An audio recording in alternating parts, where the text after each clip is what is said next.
Some people do intermittent fasting for longevity and these autophagy boosting benefits, but let's be honest, most of them do it for just losing weight. They want to get in shape and improve their body composition. And it is definitely true that leaner individuals tend to be healthier, and excess body fat doesn't have any useful benefit to a certain extent. If you want to lose weight with intermittent fasting, then check out this video about how many calories does fasting burn. You got fat. Weight loss is governed by thermodynamics, energy in versus energy out. If you consume fewer calories than you burn throughout the day, then that will eventually lead to losing your body fat stores. Calories do matter, and you need to be creating an energy deficit in some way. Intermittent fasting is just a very convenient way of inducing a negative energy balance.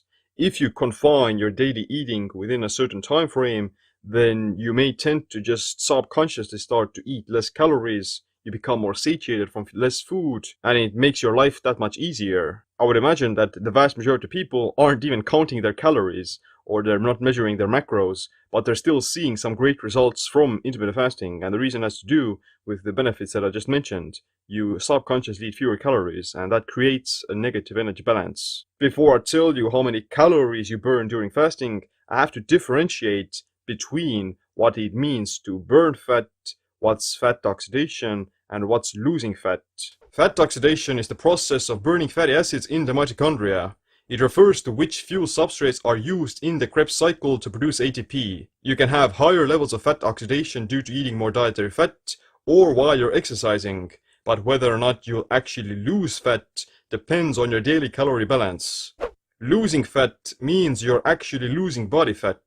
You can lose body fat without burning primarily fatty acids during the day, but if you're at a calorie deficit, eventually you will tap into oxidizing the fatty acids stored in your adipose tissue. Burning fat is just a term used to describe fat burning. What it actually means is context dependent, and people just use it to either explain what their goals are, how they exercise, or how they feel.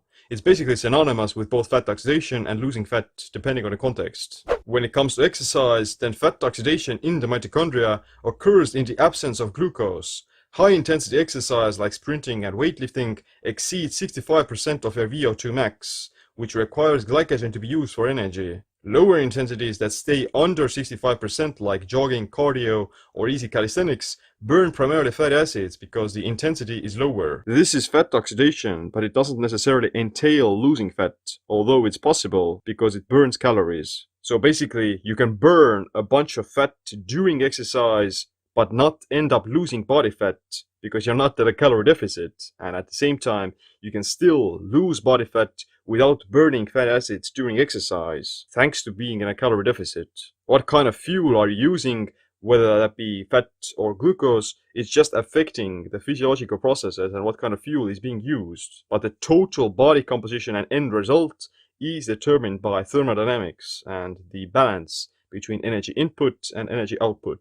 48% body fat. The process of burning fat is called lipolysis, during which your body breaks down triglyceride molecules. They're digested and shuttled into the mitochondria to produce ATP.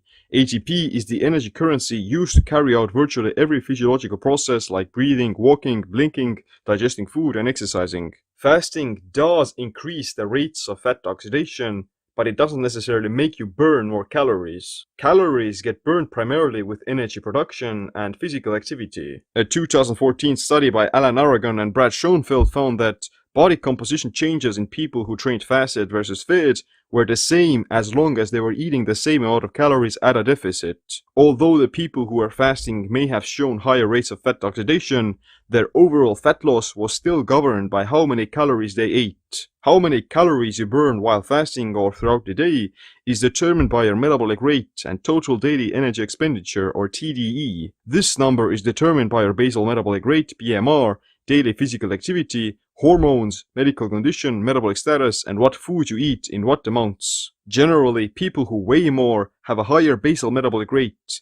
Having more muscle makes you burn more calories at rest because of increased BMR. Therefore, how many calories you burn while fasting is determined by your weight, amount of lean muscle mass, and how physically active you are. So if you want to burn more calories while fasting, then just build more muscle and do resistance training because that promotes muscle growth.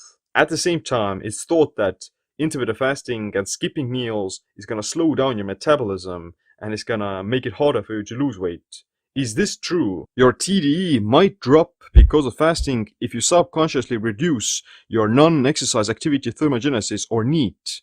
This includes all the other physical activities that aren't exercise, such as moving around the house, fidgeting, tapping your feet, and general vigor in your movements. If you're restricting calories and dieting, your NEAT tends to drop because you have less energy, and you start to compensate for that by naturally lowering your movement. Your body just wants to preserve more energy, and you start moving less. If you were to be aware of this, then you can avoid this by just being more active during the daytime. It's not that fasting directly makes you burn less calories, it's just that you start to burn less energy because of moving less and subconsciously compensating for it. Don't move a muscle.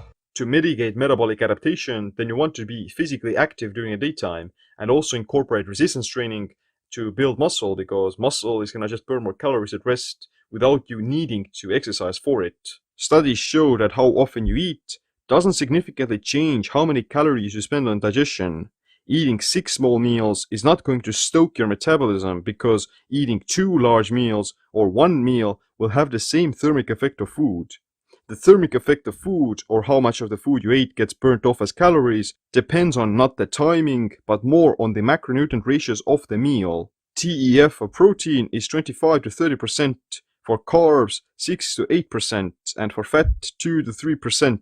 So, no matter how many meals you have per day, you're still gonna end up with the same amount of TEF, as long as the macronutrient ratios and the calories were to be matched. If you want to burn more calories on digestion by increasing the thermic effect of food, then you would just have to increase the protein content of your meals. Therefore, how many calories you end up burning during intermittent fasting depends on the foods that you eat during your eating window. Fasting can potentially lead to a lower metabolic rate if it affects the thyroid in a negative way. The thyroid is very sensitive to stress and energy restriction. Whenever the body detects that you're dieting, it tries to compensate for it by lowering your energy expenditure. If fasting causes you too much stress, then it will eventually lower your thyroid and other hormones that regulate energy balance, like leptin. Fasting tends to decrease leptin levels, which can lower your energy expenditure. However, there are some studies that show that IF actually increases leptin or doesn't affect it at all. On the flip side, intermittent fasting coupled with adequate nutrient intake seems to make you more leptin sensitive, which means that you'll feel more satiated and experience fewer cravings. Whatever the case is, you just have to know how you individually are going to react to fasting and energy restriction. If you're the kind of person who gets stressed out very easily and tends to overeat, then you just have to pay more attention to how many calories you're eating. Most of the weight loss plateaus people experience happen because of not being aware of how many calories they're actually eating. They're just underreporting, and they think they're actually eating less calories. And also applies to this cycling between eating too many calories and under-eating, so to say. You're dieting the entire week, and then you binge on the weekends. You know, the weekly balance of calories still makes you gain weight, or it just makes you hit the plateau. So you have to be aware of how many calories you're eating, not on a daily basis, but also on a weekly and monthly basis. To lose body fat, then you still need to create an energy deficit. And intermittent fasting is just a very convenient way of creating that. And most people find it somewhat sustainable in terms of not having to counter calories and feeling more satiated from less food.